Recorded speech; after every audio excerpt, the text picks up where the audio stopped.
Por que eu não posso postar resultado de cirurgia? Por que eu não posso postar antes e depois? O Conselho Federal de Medicina, ele proíbe que a gente poste resultados, poste o depois, reposte fotos de vocês, exponha o paciente um antes e depois. Mas antes eu postava, sim, postava porque eu acho importante para o paciente. Eu acabei levando algumas punições no CRM. Por que tem médico que não leva essas punições? Por que tem outros que levam? Porque depende das denúncias que são feitas para cada médico. Então, por isso que tem gente que posta, mas ela não é liberada, não pode postar de acordo com o CRM, tá? Minha opinião sobre isso. Te falei o que é a lei, o que é a regra, agora qual que é a minha opinião? Eu acho que cada médico, ele tem um senso estético.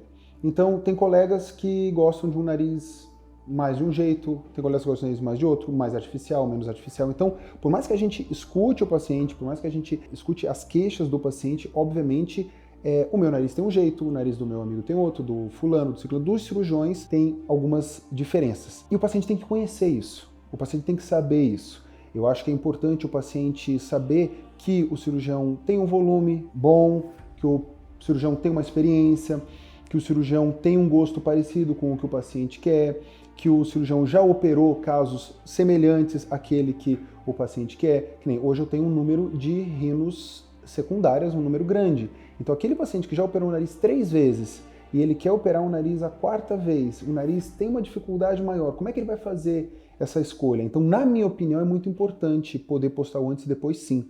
A gente mostra o trabalho, a gente expõe para o paciente, mas o que o CRM fala? Que é uma promessa de resultado e que eu não posso prometer esse resultado, sendo que cada cirurgia é única e a gente não tem como prometer um resultado. Mas eu não acredito nisso. Eu acho que é muito mais uma preocupação com reserva de mercado do que uma preocupação com vocês, pacientes. Essa é a minha opinião. E acho também que hoje a rinoplastia, ela tá tendo uma mudança muito grande, que muitos profissionais não médicos estão fazendo rinoplastia. E muitos profissionais não médicos que não podem fazer, como legalmente não podem fazer, e eles estão fazendo, e eles estão postando antes e depois. E em muitos casos eles postam pós-imediato, que eu já falei para vocês que o pós-imediato normalmente fica bom. O problema é o depois, se aquilo vai dar fibrose, se não vai dar fibrose, se vai absorver a cartilagem, se não vai, se vai ter uma infecção. Então, a gente recebe aqui no consultório muitas cirurgias feitas por profissionais não médicos que fizeram a cirurgia, ganharam dinheiro e na hora de resolver o problema, eles não sabem resolver. Então, eu aprendi na minha faculdade que se você quer fazer uma cirurgia, o mínimo que você pode fazer é saber manejar uma complicação. Então não é isso que a gente vê. Então o que acontece? O paciente vê aquelas fotos de antes e depois, ele fica seduzido pelaquilo e ele acaba fazendo um procedimento com um profissional não médico. A rinomodelação com ácido, ok, beleza. Agora, o que eles estão fazendo agora é a rinomodelação definitiva.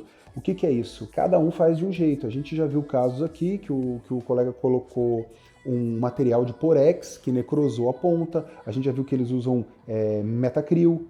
Às vezes não falam para o paciente que está usando metacril, que é um preenchimento que não absorve. Eles abrem a lateral do nariz, eles mexem na cartilagem, então mexem na função do nariz. A rinoplastia é uma das cirurgias mais complexas, é a cirurgia estética mais complexa do corpo. Então, assim, não tem como você fazer um jeitinho, uma coisa dentro de um consultório e aquilo ser seguro, e aquilo dar certo, entende? Então, assim, a gente tá percebendo o número de complicações que estão aparecendo por conta disso. E por que eu estou falando isso com antes e depois? Porque o CRM proíbe o médico de postar antes e depois, os profissionais não médicos continuam postando, vão ganhar espaço cada vez mais, às custas de muito sofrimento de muito paciente, porque eles estão fazendo uma coisa nova, que eles não têm controle, que eles não têm segurança, que não têm estudo para isso. Então são coisas que não têm uma certificação, um protocolo, mas eles estão fazendo e estão ganhando espaço cada vez mais. Então, eu acho que a jogada do CRM não está ajudando o paciente. A minha opinião é que está prejudicando o paciente. E está prejudicando muito a classe médica. Tanto que no mundo inteiro você pode postar antes e depois. Na Europa você pode postar antes e depois. Nos Estados Unidos você pode postar. Na Ásia você pode postar antes e depois. Só que no Brasil não pode. E a defesa é essa. Então, é uma coisa a ser repensada muito entre os colegas, entre o Conselho Federal de Medicina, e abrir o olho, né? Ver o quanto eles realmente estão fazendo um bem para o paciente ou o quanto eles estão fazendo mal. Valeu!